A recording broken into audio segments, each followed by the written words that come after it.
Halo teman-teman, kembali lagi dengan Dr. DP. Sekarang kita akan membahas regulasi tekanan darah. Ya, bagian pertama yang kita akan bahas adalah regulasi tekanan darah jangka pendek. Jadi awal-awal kita harus mengetahui anatomi terlebih dahulu. Siapa yang mengatur regulasi tekanan darah jangka pendek? Jadi secara anatomi kita lihat di sini dari jantung, ya, ventrikel kiri memompa darah ke aorta. Di aorta ada 3 percabangan. Ada arteri brachiosefalik, ada arteri carotis communis sebelah kiri, ada arteri subclavian sebelah kiri. Arteri brachiosefalik akan bercabang menjadi arteri subclavian sebelah kanan dan arteri carotis communis sebelah kanan.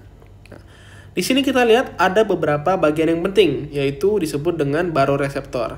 Baroreseptor itu terutama berlokasi di arcus aorta dan di sinus karotis, ya. Nah, di sini. Nah, 3 tempat ini. Jadi ada di sinus karotis sebelah kanan, sebelah kiri dan sebelah kanan, dan di arcus aorta. Nah, baroreseptor ini merupakan reseptor yang sangat sensitif terhadap perubahan tekanan, ya. Baro itu merupakan tekanan. Jadi ini merupakan reseptor tekanan. Tekanan apa yang dihitung? Tentunya tekanan darah. Yang mana lebih sensitif? Yang lebih sensitif adalah baroreseptor yang berlokasi di sinus karotis. Kalau digambarkan secara struktur selnya, ya, struktur selnya kita perdalam lagi, kita zoom besarkan lagi. Ternyata lokasi dari baroreseptor itu berada di paling luar, ya. Paling luar, ya, dari jaringan ikat terluar dari pembuluh darah. Nah, baroreseptor ini sensitif terhadap regangan dari si pembuluh darah. Ketika tekanan darah tinggi, ya, tekanan darah BP, blood pressure itu meningkat, maka pembuluh darah juga akan semakin meregang. Regangan itulah yang akan menstimulasi, ya, sel-sel yang memiliki baroreseptor yang berlokasi di arcus aorta dan di sinus karotis untuk menghasilkan impuls, ya, impuls saraf. Nah, ini dia akan menjadikan impuls saraf. Ketika dia meregang, ya, dia menghasilkan impuls saraf. Jadi dalam kondisi normal pun dia juga akan menghasilkan impuls saraf, ya, karena selama jantung itu berdenyut, selama masih ada tekanan darah, maka dia akan meregang dan menghasilkan impuls. Impuls saraf tersebut akan dikirimkan, ya, sampai menuju ke cardiovascular center yang berlokasi di medula oblongata, ya, medula oblongata. Nah, cardiovascular center ini akan menerima impuls dari baroreseptor di arcus aorta dan di sinus karotis dan akan menerjemahkannya. Apakah impulsnya menandakan tekanan darah normal, tekanan darah tinggi, atau tekanan darah yang rendah. Ketika tekanan darah itu normal, BP, ya, blood pressure itu normal, ya, maka si cardiovascular center akan menghasilkan impuls saraf lagi ke saraf simpatik dan parasimpatik secara bersamaan.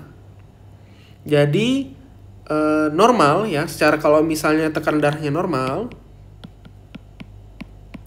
ya, maka impuls saraf ke simpatik dan parasimpatik itu sama. Jadi impuls saraf ke simpatik, impuls saraf ke parasimpatik itu sama. Agar seimbang antara saraf simpatik dan parasimpatik, sehingga hasilnya tidak akan mengubah dari tekanan darah. Ya. Saraf simpatik itu disebut dengan nama saraf cardiac accelerator. Untuk saraf parasimpatiknya itu dibawa oleh saraf vagus. Ya, akan dibawa oleh saraf vagus. Namun ketika tekanan darah, blood pressure itu meningkat, ya, maka cardiovascular center akan menginhibisi, ya, akan menginhibisi saraf simpatik dan akan menstimulasi saraf parasimpatiknya, saraf vagusnya yang ditingkatkan responnya. Namun ketika blood pressure itu terendah, ya, menurun, tekanan darah itu menurun, maka yang distimulasi adalah saraf simpatiknya dan yang diinhibisi adalah saraf parasimpatik. Setelah kita mengetahui stimulasi sarafnya, tentunya kita harus mengetahui respon atau reseptor dari saraf simpatik dan parasimpatik. Untuk simpatik, akhir sarafnya itu ya, di ujung sarafnya itu akan mengeluarkan norepinefrin atau epinefrin. Sedangkan ujung saraf parasimpatik akan mengeluarkan asetilkolin. Jadinya reseptor asetilkolin itu ada dua jenis. Ada yang nikotinik, ada yang muskarinik. Yang berperan sebagai saraf parasimpatik adalah saraf muskarinik. Ya. Nikotinik ini sebagai biasanya jembatan antara saraf di otak dan biasanya neuromuscular junction di otot. Nah, kita lihat di sini untuk saraf nikotinik ya, reseptor nikotinik itu ada 4 jenis. N1, N2, N3 dan N4. N1, N2 dan N3 dan sampai N3 itu berperan di otak ya, menghubungkan saraf-saraf di otak. Sedangkan N4 ini menghubungkan saraf dengan otot. Jadi dia membantu kontraksi dari otot sebagai reseptor di neuromuscular junction. Kemudian untuk reseptor muskarinik ya, itu ada 5 jenis, M1 sampai M5. Yang akan kita bahas di sini adalah M2 dan M3. Tentunya M2 dan M3 ini ada di beberapa tempat. Kita bahas yang berfungsi ya mengatur tekanan darah. M2 dapat berlokasi di SA node. Ya, mungkin kemarin sudah kita bahas di sistem kondisi jantung ya, bahwa saraf parasimpatik itu hanya bisa merespon penurunan heart rate ya. Jadi M2 di SA node itu responnya akan menurunkan heart rate. Efeknya akan menurunkan heart rate. Heart rate-nya turun, maka cardiac output akan turun. Cardiac output turun, maka tekanan darah akan turun. Kemudian M3 itu efeknya adalah di endotel akan menyebabkan vasodilatasi. Vasodilatasi, maka TPR, total peripheral resistance, akan menurun. Total peripheral resistance turun, maka akan menyebabkan tekanan darah turun juga. Kemudian untuk reseptor adrenergik ada 2 jenis. Ada yang alpha adrenergik, ada yang beta adrenergik. Yang alpha adrenergik ada alpha 1, alpha 2. Yang beta adrenergik ada beta 1, beta 2, dan beta 3. Yang kita bahas alpha 1, beta 1, dan beta 2. Beta 1 itu lokasinya di jantung ya, di SA node dan otot-otot jantung. Sebelumnya kita sudah bahas di sistem konduksi jantung, maka sistem simpatik itu di jantung dengan reseptor beta 1, responnya adalah meningkatkan heart rate dan meningkatkan kontraksi jantung. Heart rate ya dan kontraksi jantung yang akan meningkatkan stroke volume tentunya akan meningkatkan cardiac output. Cardiac output yang meningkat, tekanan darah juga akan meningkat ya, blood pressure juga akan meningkat. Kemudian beta 2 di endotel itu akan menyebabkan vasodilatasi.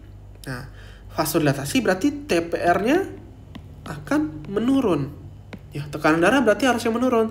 Namun, beta 2 ini lokasinya itu ada di organ-organ tertentu. Ya, jadi tujuan dari simpatik meningkatkan respon ke beta 2 ya. Respon beta 2 itu vasodilatasi karena lokasinya itu biasanya di otot rangka. Dengan vasodilatasi terjadi di otot rangka, maka aliran darah ke otot rangka akan meningkat. Contohnya ketika sedang berolahraga ya, ketika berolahraga saraf simpatik lebih aktif ya, lebih dominan. Nah, respon beta 2, reseptor beta 2 di pembuluh darah otot rangka akan menyebabkan vasodilatasi. Sehingga aliran darah ke otot rangka akan meningkat ya, karena itu yang dibutuhkan oleh otot rangka, butuh oksigen dan nutrisi. Kemudian untuk reseptor alpha 1 di endotel akan menyebabkan vasokonstriksi. Ini sebagai contoh ada beberapa pembuluh darah yang akan mengalami vasokonstriksi. Contohnya ketika olahraga yang mengalami vasokonstriksi adalah pembuluh darah di saluran cerna, saluran reproduksi. Nah, jadi diutamakan di otot rangka. Itu sebagai contoh. Kemudian bagaimana cara kerjanya? Nah, ini adalah mekanisme kerja dari reseptor muskarinik dan reseptor adrenergik. Untuk mekanisme kerja reseptor muskarinik itu disebut dengan coupled G protein. Ya. Cuma Untuk mekanismenya itu sangat beragam, bervariasi tergantung dari organ penerima dari reseptor muskariniknya. Jadi sangat banyak ya cara kerjanya. Nah, yang bisa digambarkan diklasifikasikan adalah yang alfa 1, beta 1 dan beta 2. Jadi untuk reseptor adrenergic alfa 1 itu cara kerjanya adalah IP3 kalsium ya. Jadi ini merupakan second messenger. Ya, salah satu mekanismenya adalah second messenger. Sedangkan beta 1 dan beta 2 itu dengan aktivasi CAMP. Mungkin sebelumnya sudah ada ya kita bahas di sistem konduksi jantung. Untuk mekanisme kerja alfa 1 ya. Jadi ini adalah merupakan reseptor alfa 1 menerima norepinefrin. Contohnya ya, menerima norepinefrin, distimulasi oleh norepinefrin. Dia akan mengaktifasi G protein reseptornya sehingga protein alfa, G alfa ya, yang awalnya memiliki GDP sekarang memiliki GTP ya. Protein G alfa dengan GTP ini akan pergi ke fosfolipase C yang akan mengubah PIP2 menjadi IP3. IP3 akan menstimulasi retikulum sarkoplasma pada sel otot polos biasanya dan mengeluarkan kalsium. Kalsium akan dibawa dengan kalmodulin, ya dibungkus oleh kalmodulin, akan menstimulasi protein kinase C. Protein kinase C inilah ketika dia meningkat, maka kerja selnya juga akan meningkat. Oleh karena itu, ketika alfa 1 aktif, maka otot-otot polos pada pembuluh darah akan kontraksi sehingga responnya akan menyebabkan vasokonstriksi. Ya, aktivasi sel tergantung akan menyebabkan hal-hal yang berbeda tergantung organnya. Seperti kita lihat di sini. Untuk beta 1 dan beta 2 itu dengan aktivasi CAMP. Ya. Ini merupakan G protein beta 1, contohnya ya, beta 1 atau beta 2. Ini distimulasi oleh norepinefrin. Ya. Kemudian akan mengaktifasi protein G alfa, sama kayak tadi awalnya memiliki GDP, sekarang menjadi GTP. Pergi ke adenylsiklase ya, akan mengubah ATP menjadi CAMP. CAMP akan mengaktifasi protein kinase A. Peningkatan aktivasi dari protein kinase A akan meningkatkan aktivitas dari sel. Peningkatan aktivitas dari sel tergantung dari pembuluh darah atau organnya. Aktivasi sel di beta 1 dengan reseptor beta 1 contohnya di jantung akan meningkatkan heart rate dan meningkatkan kontraksi dari jantung. Sedangkan peningkatan aktivasi sel yang memiliki beta 2 reseptor contohnya di pembuluh darah akan menyebabkan vasodilatasi. Berikut adalah gambaran secara simpelnya bagaimana sih respon dari saraf parasimpatik dan simpatik ketika distimulasi. Jadi ada stimulasi dari parasimpatik ke organ jantung akan menurunkan heart rate sehingga cardiac output akan menurun, tekanan darah akan menurun. Kemudian ada stimulasi dari saraf simpatik ya ke jantung akan menyebabkan peningkatan dari heart rate, peningkatan dari kontraksi sehingga meningkatkan stroke volume. Heart rate dan stroke volume akan meningkatkan cardiac output sehingga tekanan darah juga akan meningkat. Pada pembuluh darah arteriol akan menyebabkan vasokonstriksi, meningkatkan total peripheral resistance yang berujung pada peningkatan tekanan darah. Untuk vena akan menyebabkan vasokonstriksi, di mana vasokonstriksi pada vena akan mendorong ya reservoir darah ya sehingga meningkatkan venous return ya, baliknya aliran darah dari vena ke jantung. Otomatis semakin tinggi venous returnnya, makin banyak darah balik ke jantung, maka akan meningkat juga stroke volumenya. Ya, ini merupakan hukum Starling ya, Starling.